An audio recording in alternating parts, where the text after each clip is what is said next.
Kanyusik para tulungan po tayo sa ating talakayan ngayong araw po ng Tuesday. Ukol nga po dito sa plano po ng DepEd. Ito pong pinag-aaralan ng DepEd na ipatupad na trimester system. Kasama po natin ang chairperson ng Alliance of Concerned Teachers, so ACT Party List, Teacher Ruby Bernardo. Magandang umaga po, Ma'am Ruby. Magandang umaga po, Ma'am Darlene, at sa lahat po ng taga-subaybay po ng inyong programa.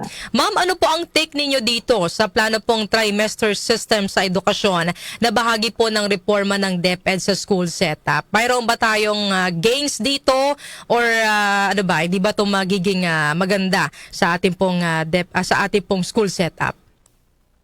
Well, sa bahagi po ng Alliance of Concerned Teachers, hindi pa po kasi nagkaroon ng massive consultation dito. Kahit po kami, sa bahagi po namin sa hanay ng mga teachers ay hindi pa po nagkaroon ng konsultasyon. Pero nabasa po namin yung proposal ng DepEd dito sa trimester school calendar. Binabanggit po dito na ilan dun sa mga issue na gusto nilang tugunan ay yung pagiging overwork at overloaded ng mga teacher. Well, in paper, maganda naman, kasi kailangan talaga ng mga teachers na mapagaan yung aming gawain. At sa ilalim po nito ng trimester school calendar, binibigyan po nung 6 hanggang 10 araw para magkaroon ng tinatawag na instructional block o yung enrichment block kung saan dito po gagawin yung mga supposed to be yung grade computation, preparation, checking of forms, etc. While sinasabi ng DepEd na ito ay magbibigay ng o magbubukas doon sa pagpapagaan ng aming gawain, ay meron ding pangamba yung mga teacher. Kasi Ma'am Darlene, nagpa-survey po kami at ang sinasabi po ng mga teachers ay yung madaling sabihin yung pagpapalit ng school calendar, pero kaakibat nito yung mga adjustment na tingin namin hindi ito magagawa sa short period of time kung i-implement na ito for this coming school year. Halimbawa po, magkakaroon talaga ng adjustment dun sa pagtuturo namin, yung sa paghahanda halimbawa ng lesson namin na mula dun sa 4 grading periods, hatiin mo siya sa 3, alin-alin na mga lessons, halimbawa yung pagsasamahin sa isang term, semester. At it takes training, orientation na naman, At syempre, yung mga pamamaraan ng pag-grade namin, babaguhin ba yung criteria, yung mga forms, na nakahati sa 4, paano po yan, Yan yung ilang mga tanong ng mga teachers natin, So, sa implementation, kailangan talaga ng panahon pa, na para sa amin ay kung sa consultation, yan yung ilan sa mga itatanong natin. Sabi po ni DepEd Secretary Sani Angara, dito po sa trimester system, mas matututukan daw po yung mga mag-aaral, mas mahaba yung magiging span ng pagtuturo. Kayo ba, Teacher Ruby, sa tingin niyo po ba makakatulong talaga ito para mas matutukan yung mga mag-aaral? Well, kung kami naman po yung tatanungin, syempre, baguhin man yung curriculum o yung school calendar, pinaka-epektibo pa rin sa tingin namin para ma-address ito ay yung pag-address sa mga kakulangan. Kung kulang yung classroom, yung mga teaching and non-teaching personnel, at yung ating mga learning materials, syempre hindi talaga ma-address yung problema natin dito sa learning crisis na kinakaharap natin.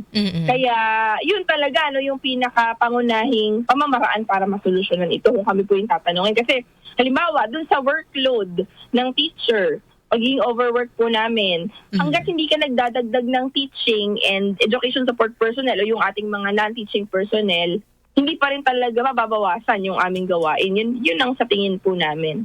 Tsaka may mga nagko-comment po dito sa ating mga listener, Teacher Ruby, yung dapat daw bawasan yung bilang ng mga estudyante sa bawat classroom. Agree po ba kayo dyan?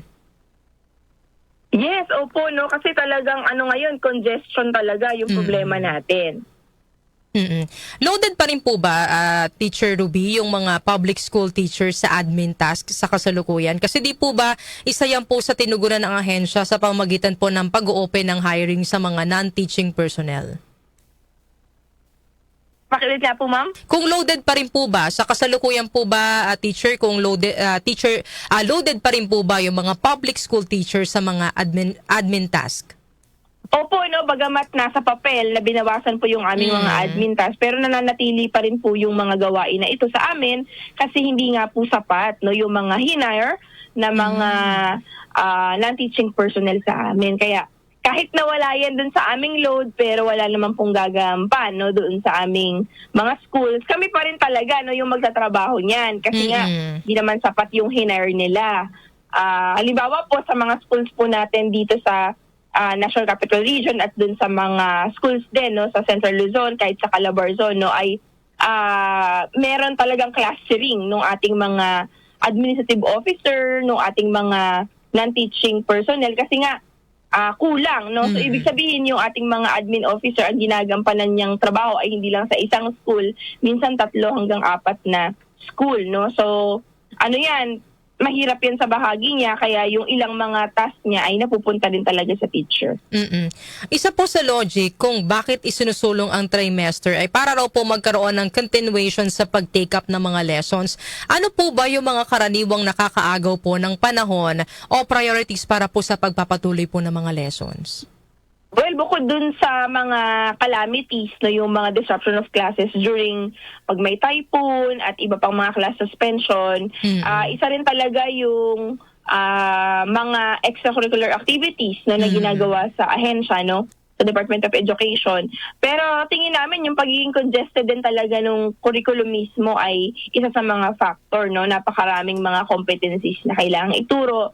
Bagamat binawasan na ito, pero still nanatili pa rin na medyo marami, no. Problematic talaga kasi isang curriculum na very westernized, no, at galing talaga yung framework dun sa ibang pang mga bansa, kaya medyo talaga, mahihirapan yung mga estudyante natin. Isa pa po sa mga issue ngayon, Teacher Rubino, na nakakaagaw po ng mga komento or ng mga netizens ng publiko, ito pong naging pahayag po ni Professor Clarita Carlos na kahit daw po gaano kaganda ang pasilidad, gaya po ng air-conditioned classroom, kung bobo po, bobo po ang ginamit niyang term, no? Kung bobo ang mga guro, hindi rin magkakaroon ng pagkatuto ang mga mag-aaral. Ano pong masasabi ninyo dito? Do you find it offensive po ba, Teacher Ruby? Well, nakakabahala po, no, na marinig yan sa isang kapwa namin kabaro, no, na professor din, academician, at syempre bilang rin, no, nakaupo sa gobyerno, no.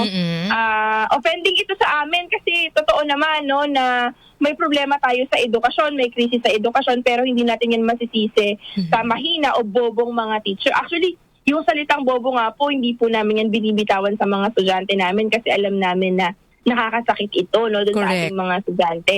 Ang sinasabi po niya ay galing ito sa empirical research or evidences, no.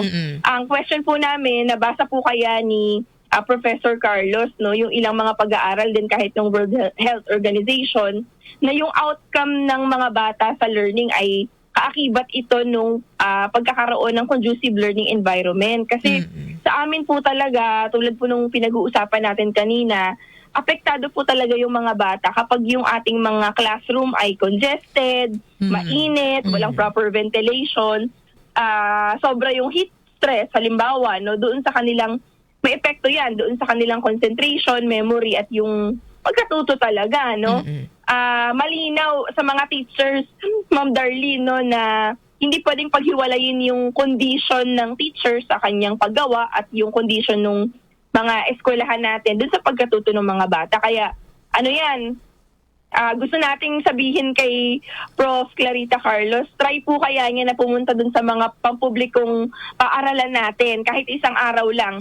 Makikita niya talaga na kahit talagang anong husay ng teacher, anong galing ng teacher, talagang masusubok doon sa kalagayan ng ating mga eskwela. Kaya ako, Ma'am Darlene, hindi lang ito husay at galing, kahit siguro gumraduate ka pa sa pinakamagagaling ng mga universidad, kahit Harvard pa siguro, no?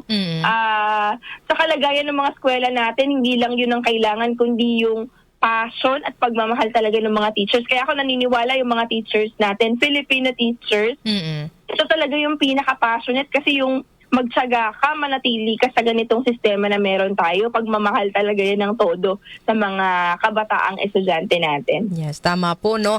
At Teacher Ruby, isa rin po sa debatable topics ngayon, yung pagiging weak daw po ng mga kabataan kumpara po sa mga batang 80s and 90s. Ano po ang personal na obserbasyon po ninyo at paano ba natin sila matutulungan?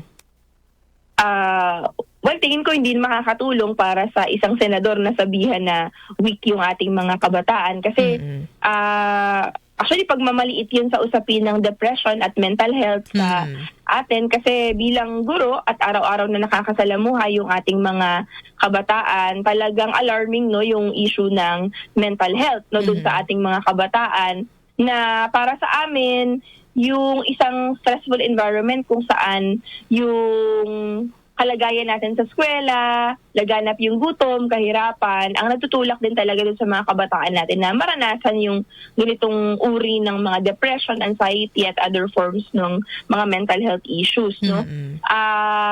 Kulang din kasi yung suporta no dun sa mga kabataan natin. Halimbawa sa mga eskwela po, kulang talaga yung mga guidance counselor o yung mga expert natin sa usapin ng mental health, psychiatrist, mga psychologists para suportahan no yung mga bata. Kahit nga sa amin, yung usapin ng bullying, hindi pa natin ma-address kasi nga kulang nga yung ating mga personnel dyan. No? Kaya, ang challenge na lang natin kay Senator Robin Hood Padilla at sa mga legislators, tulungan din yung mga eskwela natin, yung mga kabataan natin no, na nakakaranas nito. Kasi hindi ito maliit na usapin, no? Laganap na ito dun sa ating mga kabataan at kailangan talaga ng aksyon. Lalo na, inaasahan namin yung mga katulad nilang mga mambabatas. Maraming salamat, Teacher Ruby, sa pagbibigay po sa amin ng oras ngayong araw. Bago po namin kayo bitawan, siguro po, no, dahil itong trimester system na plano pong ipatupad ng DepEd ay sasalang pa po sa pagsusuri, mga pag-aaral, baka mayroon na lang po kayong mensahe o panawagan po sa DepEd o kaya ay sa publiko. Sa Department of Education, bukas po yung Alliance of Concerned Teachers sa isang dialogo para po makonsulta rin yung mga teachers natin. Mahalaga yung boses ng mga guro sa anumang polisiya no, na ibababa ng Department of Education. At syempre, patuloy yung aming panawagan talaga para sa desente at nakabubuhay na sahod. Kasi yung mga teachers natin matagal nang napag-iwanan sa usapin po ng sahod at benepisyo. Ang panawagan po natin 50,000 na entry level para sa Teacher 1, 36,000 naman para dun sa ating salary grade 1. Kasi yung mga pulis at sundalo, nataasan na. Sana naman po ang ating mga guro naman ang kasunod ng mga pulis at sundalo.